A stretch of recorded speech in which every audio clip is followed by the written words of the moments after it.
السلام عليكم ورحمة الله وبركاته. كم جرتن كبجم توتا في جالة توني هردفتوني أورمو تاج توتوريال الحمد لله يعني نجاكوت نجيني كي كان جال الله كبجادا بك جرتن مرس نجاو دعوتوتن كي يجوجلي وان سن جوتن هندا أكب يكويتوسن وان سن سيرتي جوتن وان سن بلبلة كيسن رت سيرتي جوتن إلالتن وان سن بلبلة كيسن رت حاسوتن وان سن جوتن هندا أكب يكوني بيتوسن كنا إجا بلبلي جوجلين كم نجرو بلبلي أصلا جوجلين جراتو مانام بلبلي شنو هندلا بويتشودا waan hunda googilii jechuun margaa qabu waan hunda ammallee kan dalagu kan beekus googilii jechuudha ni galee kanaafuu googiliin bilbila keessan irratti argamu kuni waan isin bilbila keessan irratti seerchi gootanii ilaaltan hunda akka gartee seef godhee beeku quba qabdu isin har'aan tana haala waan isin bilbila keessan irratti gootan waan isin bilbila keessan irratti ilaaltan waan isin bilbila keessan irratti haasoftan hunda akka googiliin hin bi'enneen yookiin haalatti akka googiliin hin bi'enne ofirraa itti cuutaniin isin barsiisa.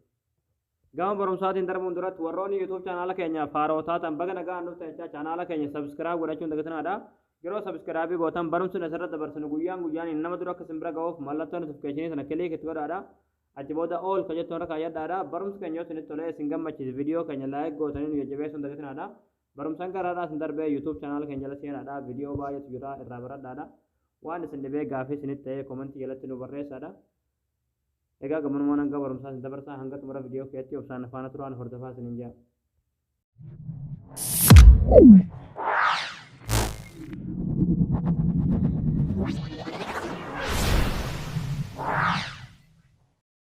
Hayyee daawwattootaan kiyyaa googiliin waan isin bilbila keessan irratti haasoftanii fi waan isin bilbila keessan irratti ilaaltan waan isin bilbila keessan irratti fayyadamtan hunda akka hin bi'enneef haala itti ofirraa cufuu dandeessan jechuudha.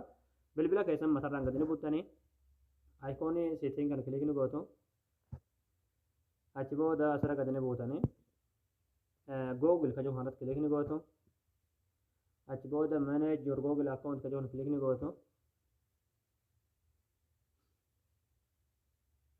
achi booda haala kanaan isinii fida yeroo haala kanaan isinii fide asirratti data and private ka jedhu irratti kilik ni gootu asirra kanarratti jechuudha.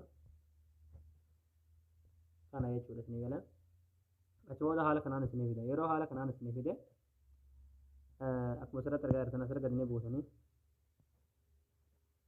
asirratti jechuudha web app activity ka jedhu ni jira irratti kilik ni gootan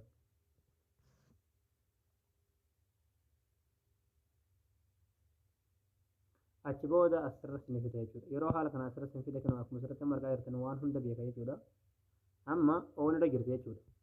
Kita keessan oonirra jira ofii ofirraa godhuu qabdan jechuudha akka googilii waan keessan waa'ee keessan hunda hin bi'enne jechuudha akka seefiin gootanii galee asirratti tarna oof ka jettanii jirti irratti galee ni gootanii achi booda asirra gadi ni buusanii achi booda asirratti jechuudha poos ka jettanii jirti irratti galee ni gootanii haala kanaan ofii ofirraa gochuu dandeenya jechuudha ni galee kun ammoo ofii ta'ee jira siitiin kana ofii goonee jira jechuudha. Oke gootanii keessaa baatu kun of ta'ee jira jechuudha filatti oonitti asirratti amma haala kanaan bilbila keessan akka ajaa'ibatti akka barbaadanitti fayyadamuu dandeessan waan barbaadanillee ilaaluu dandeessan jechuudha ni gala. Egaa daawwattootaan kiyyaa isin gala jeetan abdii qabaa barumsa dabalataa argachuudhaaf viidiyoo keenya namni baay'een argee kan irraa fayyadamu laayik sheer gootee namoota baay'ee biraan ga'uun dagatanaadha. Barumsa birooti nagaa walitti deebinutti waan hordoftaniif galatooma.